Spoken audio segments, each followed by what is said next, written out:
जय मसीह की। हम पढ़ते हैं एक वचन मत्ती उसका 7वां अध्याय और उसका 7वां पद। वहां पर ऐसा लिखा है, मत्ती 7 और 7, मांगो तो तुम्हें दिया जाएगा, ढूंढो तो तुम पाओगे, खटखटाओ तो तुम्हारे लिए खुला जाएगा।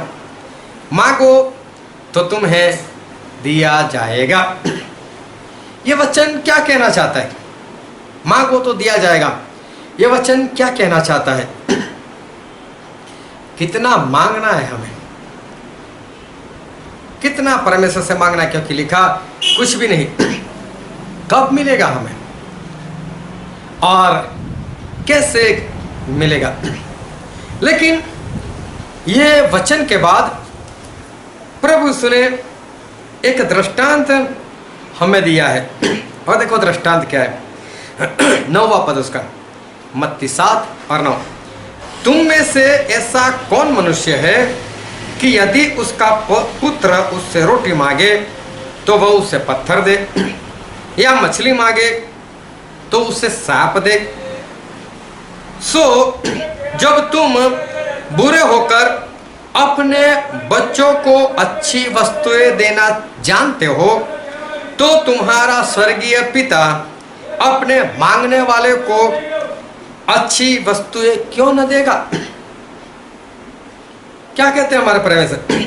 सो जब तुम बुरे होकर अपने बच्चों को अच्छी वस्तुएं देना जानते हो, तो तुम्हारा स्वर्गीय पिता अपने मांगने वाले को अच्छी वस्तुएं क्यों न देगा? प्रभु उसने बोला मांगो तो दिया जाएगा, लेकिन उसके बाद ये दृष्टांत दिया, और दृष्टांत में देखो एक रिश्ता बताया है कि ऐसा कौन सा बाप है जो उसका पुत्र उससे रोटी मांगे तो वो पत्थर दे, मछली मांगे तो उससे सांप दे। इसका मतलब परमेश्वर ये कहना चाहते हैं कि मांगोगे तो दिया जाएगा, लेकिन मांगना है पिता से। पिता मतलब हमारे परमेश्वर, मांगना है पिता से। दूसरी बात, मांगना किसको है? मांगना पुत्रों को है। मतलब मांगोगे तो दिया जाएगा, तो पुत्र को मांगना है और पिता से मांगना है।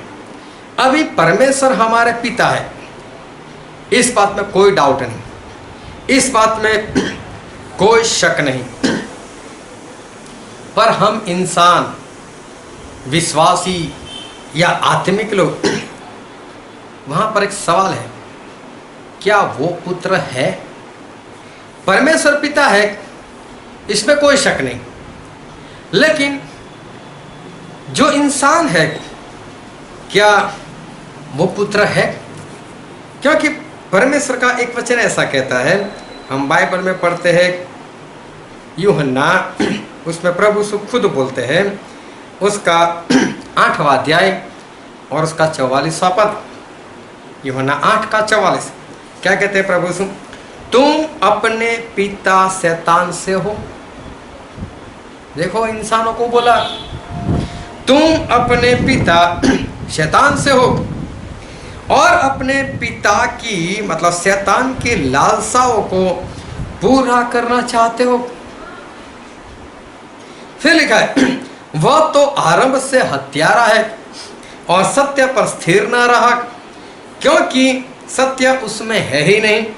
जब वह झूठ बोलता है तो अपने स्वभाव ही से बोलता है, क्योंकि वह झूठा और झूठे का बाप है, झूठे का पिता है।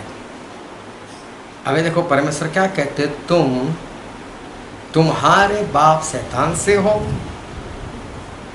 वो खुद झूठा है, झूठे का बाप है। जो लोग झूठ बोलते हैं उनका पिता शैतान है, ऐसा प्रभु यीशु यहाँ पर कहते हैं। जितने लोग शैतान की लालसाओं को पूरी करते हैं, शैतान की बातों के अनुसार चलते हैं, वो सारे शैतान के बच्चे हैं। फिर जो हत्यारा है वो भी शैतान के है, और हत्यारे का मतलब ये नहीं किसी का मर्डर कर दो। अपने भाई के ऊपर फोगट में क्रोध करना उसको गाली देना वो भी हत्या के समान है, ऐसा परमेश्वर कहते हैं। तो ऐसे जो हत्यारे हैं वो भी शैतान की संतान है। तो हमारे परमेश्वर जो है वो तो पिता है, इसमें कोई भी डाउट नहीं। लेकिन इंसान जो है क्या वो बेटा है? मांगोगे तो दिया जाएगा, बेटे को मांगना है। पिता तो पिता है ही है, लेकिन इंसान क्या वो बेटा है? फिर लूका में ऐसा लिखा है, हम पढ़ते हैं लूका उसका 10वां अध्याय, लूका 10 और उसका 6 पद। वहां पर ऐसा लिखा है, हाँ मैं 5 से पढ़ता हूँ। जिस किसी घर में जाओ पहले कहो कि इस घर पर शांति हो। प्रभु यीशु अपने चेलों से कहते हैं जो भी घर में जाओ उस घर में ऐसा कहो कि इस घर को शांति हो। फिर लिखा यदि वहाँ कोई शांति का पुत्र होगा तो तुम्हारी शांति उस पर ठहरेगी, नहीं तो तुम्हारे पास लौट आएगी। शांति का पुत्र, शांति मतलब प्रभु यीशु, उनके पुत्र मतलब प्रभु यीशु की आज्ञा मानने वाले लोग। प्रभु यीशु कहते हैं कि बेटा वही करता है जो अपने बाप को करते हुए देखता है। मैं वही करता हूँ जो अपने बाप को करते हुए देखता हूँ। शांति का पुत्र मतलब प्रभु यीशु शांति है, और बोलते हैं मेरी शांति मैं तुम्हें देता हूँ। शांति के पुत्र मतलब प्रभु यीशु जैसा करते हैं वैसा करने वाले लोग। शांति के पुत्र हो गए तो परमेश्वर बोलते हैं उनको तुम्हारी शांति, तुम्हारा सुख वो मिलेगा। मतलब मत्ती 7 और 7, मांगोगे तो दिया जाएगा। परमेश्वर ये कहना चाहते हैं मैं तो पिता हूँ ही हूँ, तुम बेटा बनकर मांगो, पुत्र बनकर मांगो, मैं तुम्हें दे दूंगा। लेकिन शैतान के काम करने वाले लोग, वो तो शैतान के पुत्र है, वो कहेंगे पिता, तो कौन देखेगा, कौन सुनेगा? क्योंकि प्रभु यीशु उनके पिता नहीं है। और उस वक्त शैतान उसकी ओर देखेगा मेरे पास क्या मांगता है। और इंसान दिमाग में तो रखता है मैं प्रभु से मांग रहा हूँ, लेकिन उसके काम ऐसे है कि वो शैतान का पुत्र है और पिता कहता है तो वो शैतान को ही वो कहता है। अभी वो ध्यान संबंध है, मांगोगे तो दिया जाएगा। मैं संसार की वस्तु की बातें नहीं कर रहा, खाने की बात नहीं कर रहा, कपड़े की बात नहीं कर रहा, मैं घर की बात भी नहीं कर रहा। ये तो परमेश्वर किसी को भी दे ही देते हैं, चाहे आप उसको मानते हो या ना मानते हो। खाना पीना और रहने के लिए घर चाहे किराए का हो, लेकिन हमारे परमेश्वर वो तो सभी को दे ही देते हैं। वो क्या बोलते हैं मैं कौवा को देता हूँ तो पक्षियों को देता हूँ, तुमको नहीं दूंगा। मतलब ये चीज़ें तो परमेश्वर किसी को भी दे देंगे। लेकिन हम बाइबल में पढ़ते हैं गिनती का पुस्तक उसका 14वां अध्याय, और हम पढ़ेंगे 32 से पद से, गिनती 14 और 32 से। वहाँ पर ऐसा लिखा है परंतु तुम लोगों की लोथें इसी जंगल में पड़ी रहेगी। जब इज़राइल के 12 गोत्र के 12 लोग, वो लोग कनान देश का भेद लेने के लिए गए, जासूसी करने के लिए गए, 40 दिन वहाँ पर रुके। 40 दिन के बाद जब वापस आए सभी लोग रोने लगे। वो लोग बुरी खबर लेकर आए और आकर ऐसा कहा हुआ तो राक्षस लोग रहते हैं, परमेश्वर हमको यहाँ पर मरने के लिए लेकर आए, और सभी लोग रोने लगे। सिर्फ उनमें से यहोशू और कालेब, ये दोनों ही ऐसा बोला ऐसा कुछ नहीं होगा, हमारे परमेश्वर महान है, वो हमें वो देश पक्का देंगे। बाकी के सारे लोग रोने लगे और वो सब ऐसा बोलने लगे कि परमेश्वर हमको मरने के लिए यहाँ पर लेकर आए। तो परमेश्वर उनके ऊपर क्रोधायमान हो गए। बहुत सारे चमत्कार देखने के बाद भी जब इन लोगों ने ऐसा किया तो परमेश्वर उनको बोल दिया परंतु तुम लोगों की लोथें इसी जंगल में पड़ी रहेगी, और जब तक तुम्हारी लोथें जंगल में न गल जाए, मतलब कि मिट्टी के साथ मिल भी न जाए, तब तक अर्थात 40 वर्ष तक तुम्हारे बाल बच्चे जंगल में तुम्हारे व्यभिचार का फल भुगते हुए फिरते रहेंगे। परमेश्वर स्पष्ट बोल दिया अब 40 साल तक मैं तुम्हें विश्राम के देश में, वचन के देश में, स्वर्ग में नहीं ले जाऊंगा। अब तुम यहाँ पर भटकते रहोगे 40 साल तक, यहाँ कि तुम लोग मर भी जाओ और तुम्हारी लाशें भी गल जाए तब तक।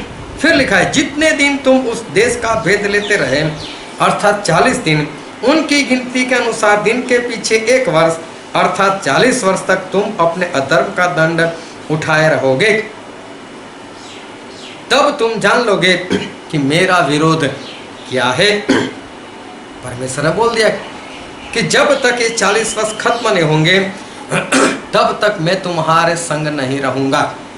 ऐसा हमारे परमेश्वर ने बहुत ही स्पष्ट जो है वो इनको बोल दिया।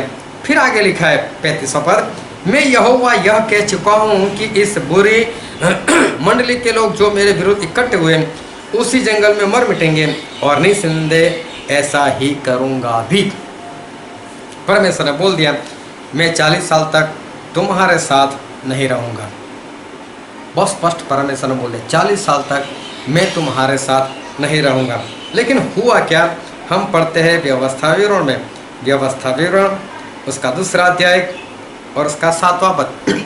वहाँ पर मूसा पूरी मंडली को, पूरी इज़राइल को इकट्ठा कर ऐसा बोलते हैं, क्योंकि तुम्हारा परमेश्वर यहोवा तुम्हारे हाथों के सब कामों के विषय तुम्हें आशीष देता आया है।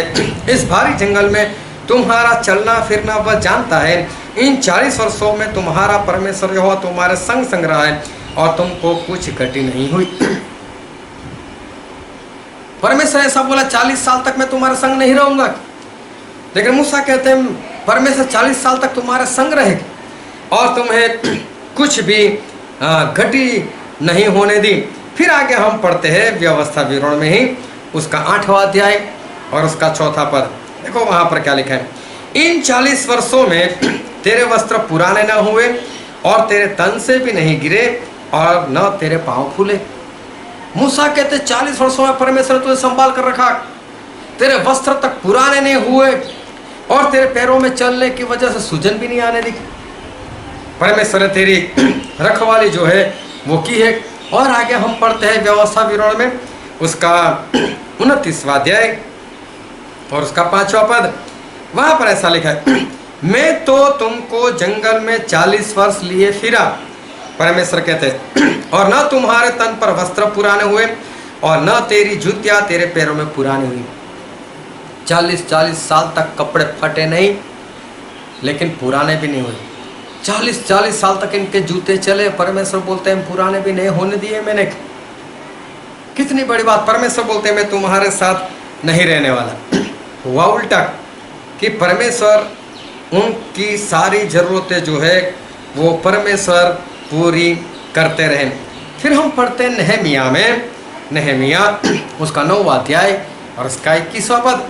वहाँ पर भी ऐसा लिखा, 40 वर्ष तक तू जंगल में उनका ऐसा पालन पोषण करता रहा कि उनको कुछ घटी नहीं हुई, न तो उनके वस्त्र पुराने हुए न उनके पाँव में सूजन हुई। एक बार फिर लिखा है कि इनके वस्त्र ना पुराने हुए ना इनके पाँव में सूजन हुई ना इनकी जूतियाँ पुरानी हुई। परमेश्वर ने ऐसा बोला 40 साल तक मैं तुम्हारे साथ नहीं रहूँगा। लेकिन फिर भी परमेश्वर 40 साल तक उनके साथ रहे, सब कुछ दिया उनको, खाना दिया, पीना दिया, कपड़ा दिया, रहने के लिए सब कुछ दिया। तो क्या परमेश्वर ने झूठ बोला था मैं तुम्हारे साथ नहीं रहूँगा? इस बात को ध्यान से समझना। क्या परमेश्वर उनके साथ जो नहीं रहने की बात की थी मैं ऐसा करूँगा भी, जोर देकर कहा था? क्या परमेश्वर झूठ बोलते थे? हमारे परमेश्वर कभी भी झूठ नहीं बोलते। लेकिन हम पढ़ते हैं व्यवस्था विवरण उसका 2 अध्याय और उसका 14 पद। व्यवस्था विवरण 2 और 14 क्या लिखा है, और हमारे कारदेश बरने को छोड़ने से लेकर जेरेत नदी के पार होने तक 38 साल बीत गए। उस बीच में यहोवा की शपथ के अनुसार उस पीढ़ी के सब योद्धा छावनी में से नाश हो गए। 40 साल तक परमेश्वर कपड़े देते रहे, जूते देते रहे, मन्ना बरसाते रहे, बीमार नहीं होने दिया, लेकिन बोला था मैं तुम्हें खत्म कर दूंगा, वो खत्म भी हो गया। हमारे परमेश्वर भूखा प्यासा नहीं मारते, खाना खिला खिला कर मारते, बीमार भी नहीं होने देते और खत्म कर देते अगर उनकी आज्ञाकारी नहीं करोगे तो खाना पीना और कपड़ा तो परमेश्वर उनको भी दिया जो उनकी आज्ञाकारी नहीं करते थे। खाना कपड़ा और रहने के लिए तो परमेश्वर उनको भी दिया जो उनकी आज्ञा के अनुसार नहीं चलते थे, जो उनके पुत्र नहीं बने थे, जो शैतान का कहा हुआ करते थे, उनको भी परमेश्वर ने दिया। तो परमेश्वर बोलते हैं कि मांगोगे तो दिया जाएगा, ढूंढोगे तो पाओगे, खटखटाओ तो तुम्हारे लिए खोला जाएगा। मांगोगे तो दिया जाएगा, लेकिन परमेश्वर बोलते पुत्र बनकर मांगो। ये रोटी कपड़ा और मकान की बात नहीं है, वो तो परमेश्वर के पुत्र बनोगे तो भी परमेश्वर देंगे, नहीं बनोगे तो भी परमेश्वर देंगे। ये कोई बड़ी बात नहीं है। लेकिन बाइबल में ऐसा लिखा है, हम पढ़ते हैं भजन संहिता में, भजन संहिता उसका 106 अध्याय, भजन संहिता 106 और उसका 15 पद, वहां पर ऐसा लिखा है, तब उसने उन्हें मुंह मांगा तो दिया, परंतु उनकी आत्मा को नाश हो गया, उनको आत्मा का नाश हो गया। परमेश्वर ऐसा बोलते हैं, उनका वचन ऐसा कहना चाहते हैं कि 40 साल तक जो भी मांगा उन इज़राइल लोगों ने परमेश्वर देते गए, उनकी आत्मा नाश हो गई। वो विश्राम के देश में, मतलब कि स्वर्ग तक वो लोग नहीं पहुंच पाए। अभी समझो इस संसार में परमेश्वर आपको सब कुछ देते रहे, आपको खाना अच्छा अच्छा मिलता रहे, कपड़े अच्छे अच्छे मिलते रहे, अच्छा घर मिलता रहे, लेकिन उसके बाद आप स्वर्ग में ना जाओ, लेकिन नरक में जाओ तो कोई फायदा है आपको? क्या चाहिए आपको? इस संसार में खाना पीना, अच्छा खाना पीना, अच्छे कपड़े, अच्छा रहना, अच्छा घर, वो चाहते हो?